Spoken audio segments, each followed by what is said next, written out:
Bonjour et bienvenue aujourd'hui avec le général Richoux, une discussion ouverte autour de la contre-offensive ukrainienne. Bonjour Xavier. Alors, la contre-offensive, vous avez dit, c'est pas pour cet été. Non, ça n'est pas pour cet été vraisemblablement. Depuis le début, j'ai trouvé que c'était assez prématuré.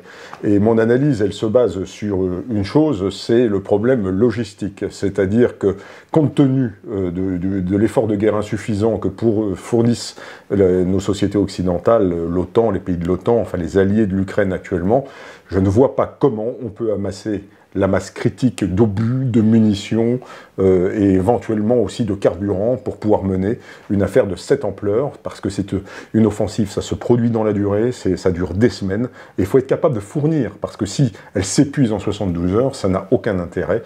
Donc quand on n'est pas prêt, il ne faut pas y aller.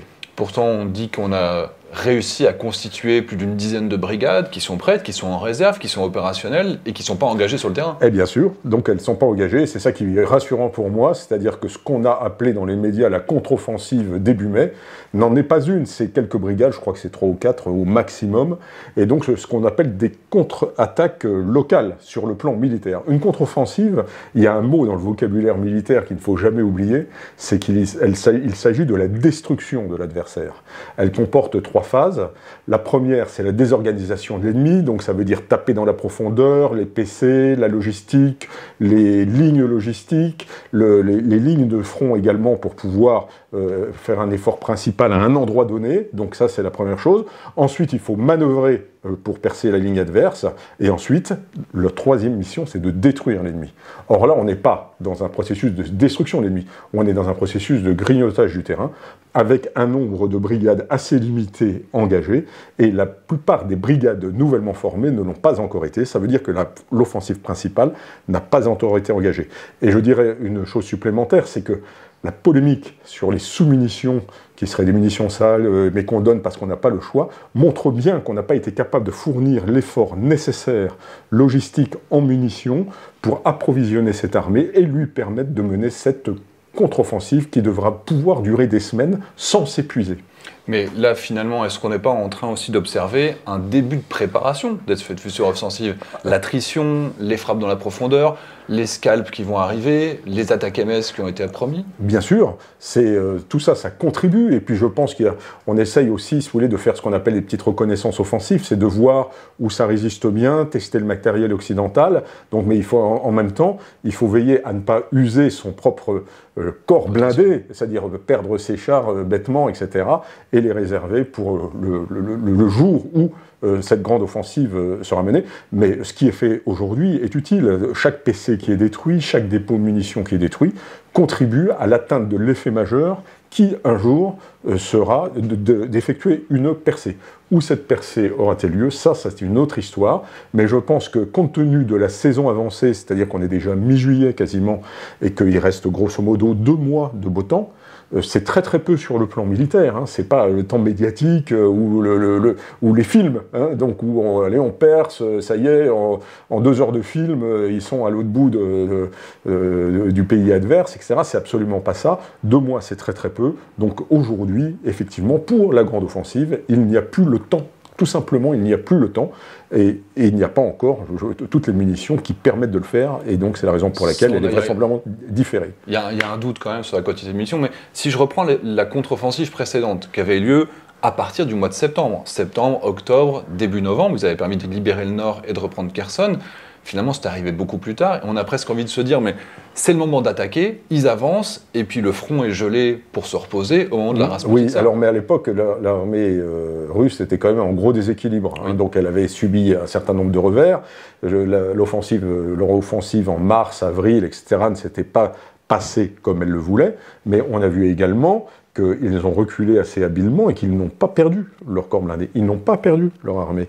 Et rappelez-vous, Kherson, on disait ils ont libéré Kherson, c'est une grande victoire. C'en est une côté ukrainien, mais c'en est une également côté russe. C'est-à-dire que à l'époque, le général Surovikin qui commandait a réussi à retirer les 25-30 000 hommes et une partie du matériel qu'il avait avec lui, à le rétablir sur la côte orientale du Dniepr, et donc à sauver une partie de son armée. 30 000 hommes, c'est, je dirais, en normes russes, ça doit être pratiquement 2 divisions. C'est absolument énorme, et donc aujourd'hui, l'armée russe existe encore, elle n'est pas battue, et donc ça va être encore long. Le vrai effondrement du front, là où il y a quand même des centaines de véhicules qui ont été capturés, c'est plutôt dans le nord, vers Izium, Liman. Là, il y a vraiment eu des difficultés qui étaient beaucoup plus concrètes. Et c'est vrai que Kherson, ils ont réussi à reculer d'une manière qui était plus coordonnée. Oui, ils ont reculé de manière qui était plus coordonnée. Et effectivement, la poussée, au nord, ils ont clairement été mis en déséquilibre. Et puis, à un moment donné, ils ont été heurtés vraisemblablement à la logistique.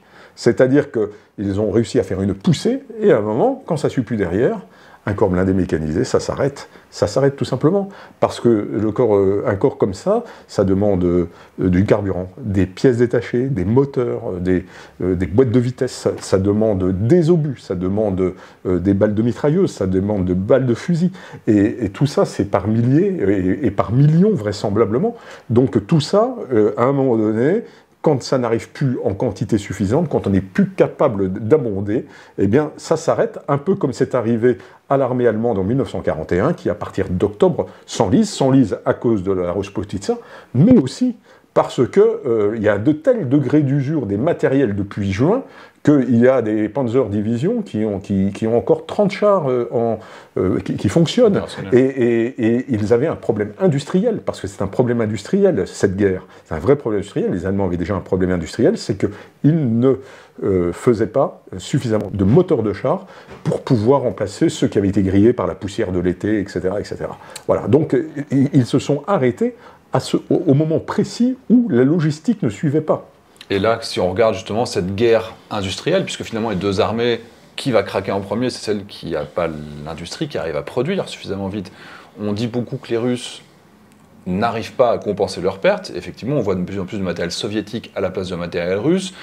De l'autre côté, finalement, on a énormément de pays qui soutiennent l'Ukraine et il y a une cadence de production qui continue à augmenter. Donc, est-ce que, comme on le voit, est-ce que l'Ukraine va pouvoir continuer à prendre l'ascendant matériellement, techniquement, sur l'Ukraine? Moi, je pense que l'Ukraine, aujourd'hui, aura l'ascendant sur le plan matériel. On dit que les Russes, aujourd'hui, sont capables à peu près de fabriquer 200 chars par an, tout compris. Mais ça ne fait pas beaucoup, hein, ça en fait 20 par mois.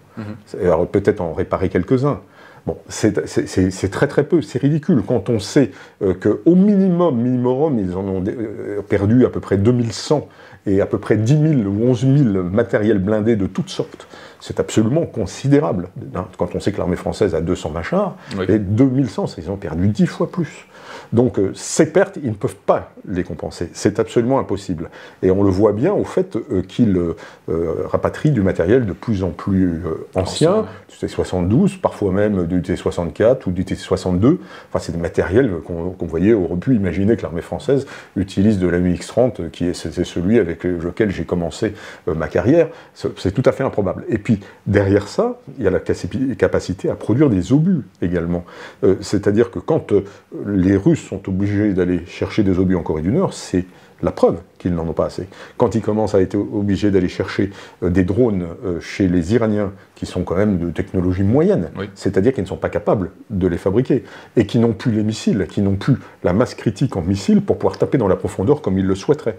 Et donc ça, c'est un succès d'année qui ne remplace absolument pas les tirs inconsidérés qui ont été faits au début, vraisemblablement parce qu'ils ont mis tout ce qu'ils avaient au début en pensant emporter très rapidement la décision, et sans se soucier de pouvoir durer, parce qu'ils n'imaginaient pas une seconde que cette armée pourrait leur résister.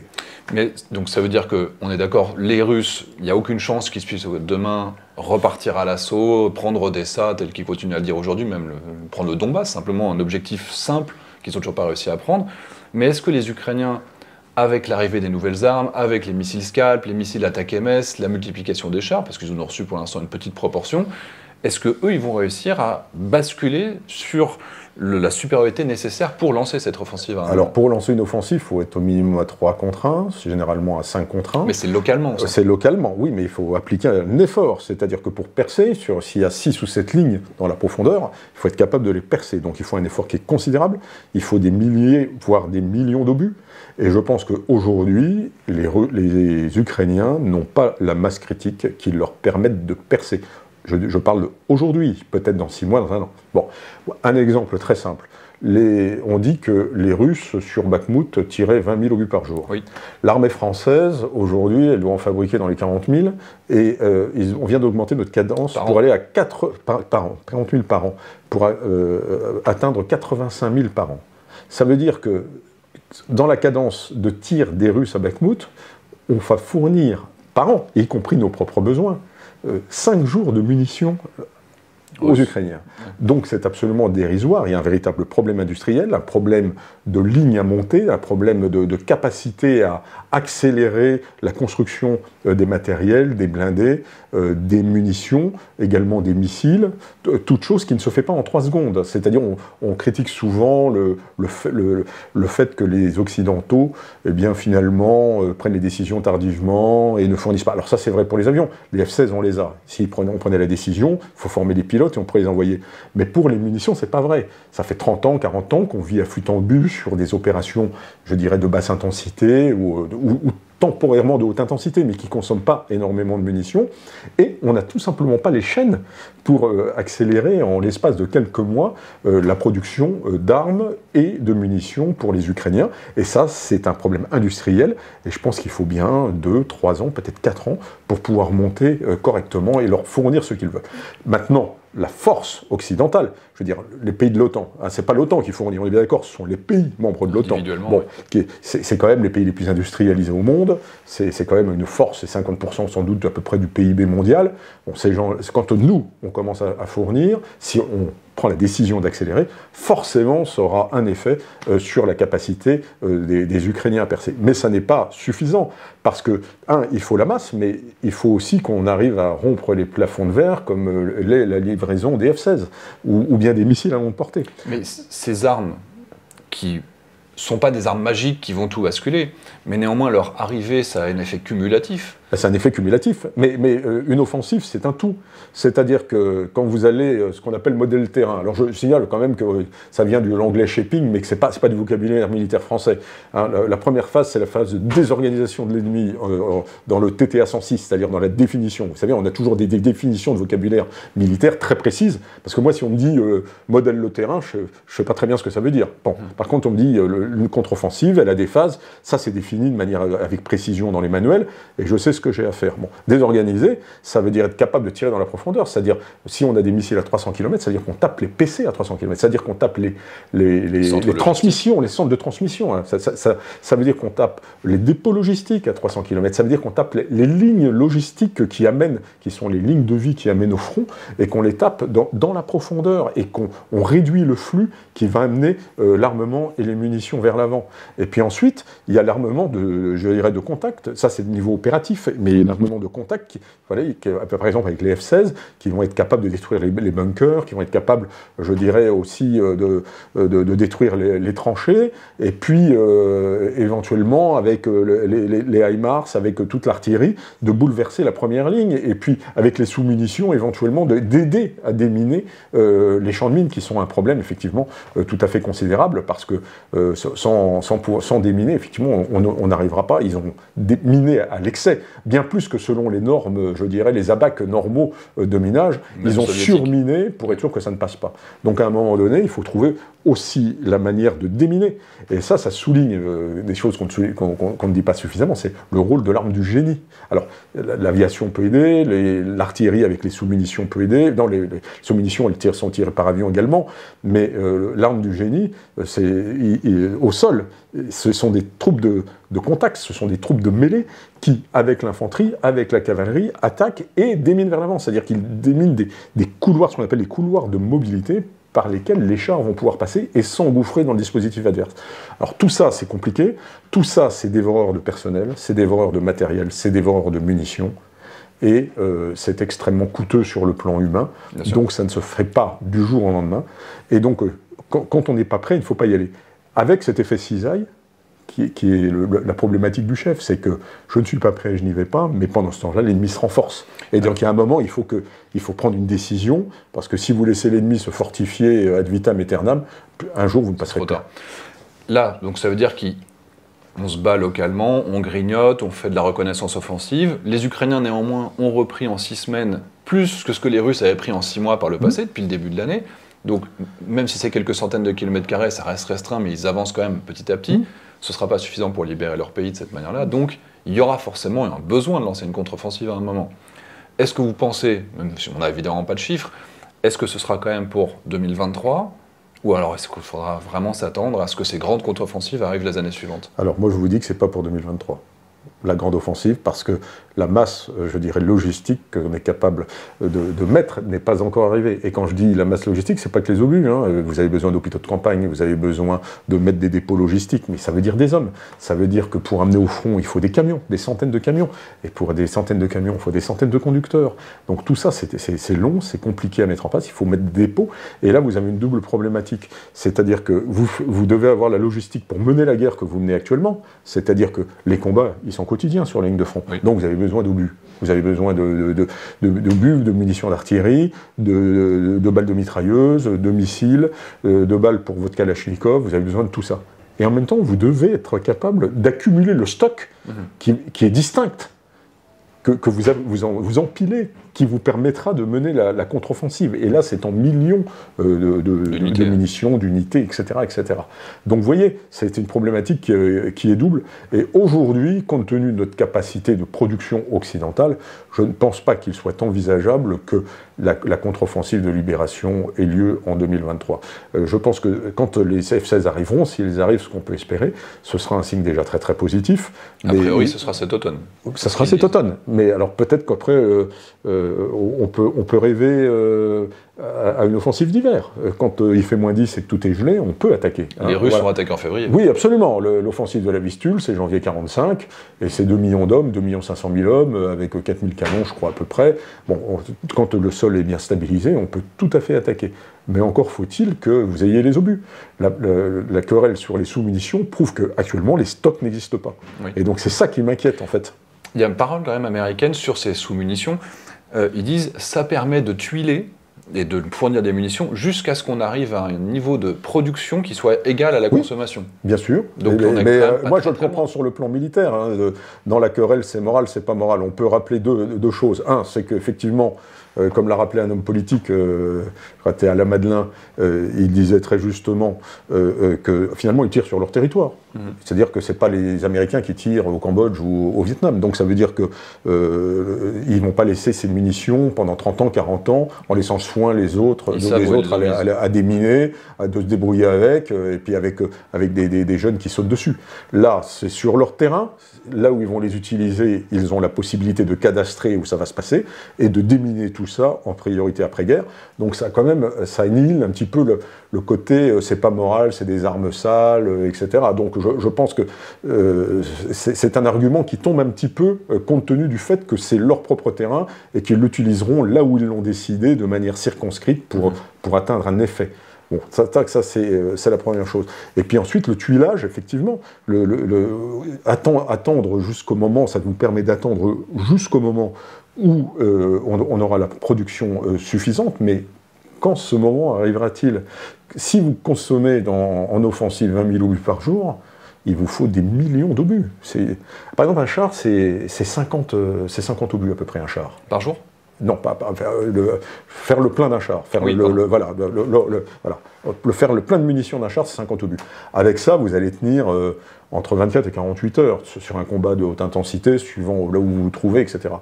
Là, on nous disait l'autre jour que les Ukrainiens auraient dans les 1200, 1260 chars, etc. Donc c'est 1260, soit 50. Et là, vous n'avez qu'un fusil à un coup. C'est-à-dire qu'une fois que vous avez tiré le truc, il faut réapprovisionner. Donc, vous voyez, sur un mois, tous les 2 jours, vous faites 1260 par 50. Au bout d'un mois, vous tapez en centaines de milliers de coups. Il faut quelques camions. Et puis c'est pareil pour l'artillerie. Si vous tirez 20 000 obus par jour, c'est quand même 100 000 obus tous les 5 jours, etc. Enfin, donc, ce sont des millions et des millions et des millions d'obus qu'il faut accumuler avant de lancer cette affaire-là. Alors, on a vu qu'il y a quand même différents équipements qui vont arriver. Finalement, ça va être une armée au standard OTAN. On peut dire début 2024, du char jusqu'aux pièces d'artillerie, jusqu'aux avions de chasse. Logiquement, ils auront quasiment tout. Il manque quoi ? Il manque des hélicoptères et des drones, et ça fait vraiment l'armée OTAN ? Oui, alors il faut être aussi capable de s'en servir. C'est-à-dire que Un matériel, c'est pas simplement savoir le déplacer, tirer, etc. Il faut savoir faire la guerre avec, donc savoir à un moment donné se poster, agir de manière coordonnée, et c'est peut-être le plus difficile à faire, ça. C'est-à-dire que quand vous avez une armée complète qui attaque, faut se coordonner, il faut pas se tirer dessus, et il faut être capable de manœuvrer, c'est-à-dire qu'il y en a qui fixent, il y en a qui débordent, etc., etc. Il faut savoir éviter les pièges du terrain, utiliser les couverts, utiliser les collines pour ne